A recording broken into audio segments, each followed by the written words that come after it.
দিল্লি থেকে সরাসরি দ্য কুঞ্জ খবর পড়ছে তিথি সরকার। হলো দ্য কুঞ্জ, যা ভারতের হস্তশিল্পের এক অনন্য কেন্দ্র। প্রতিবেদন প্রেরক দিলীপ গুহ, সাশ্রয় নিউজের পক্ষে খবর পড়ছি তিথি সরকার। দ্য কুঞ্জে ঘুরে দেখার সময় কেন্দ্রীয় মন্ত্রী শ্রী গিরিরাজ সিং শিল্পীদের সঙ্গে কথা বলেন। তিনি উদ্যোগটিকে প্রশংসা করে বলেন, এটি ভারতের শিল্পীদেরকে গ্রাম থেকে গ্লোবালে নিয়ে যাওয়া সরকারের স্বপ্নের সঙ্গে একেবারেই সামঞ্জস্যপূর্ণ।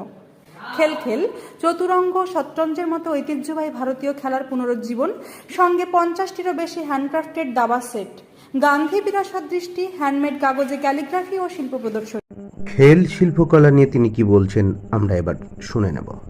নমস্তে, আমরা বেঙ্গল থেকে এসেছি আর এখানে আমরা একটা কিউরেশন করেছি of Rajasthan's Chaturanga and then we have the Bengal's Chaturang, and we basically as a brand are a company that work with khel and education, so play and learning is what we work with.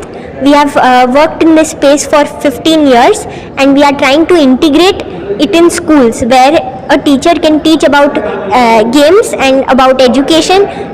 In education it can be through games, so that is what we are doing. Because games may integral part is identity, because your pieces reflect your identity, therefore craft comes in, because craft from different states are reflective of the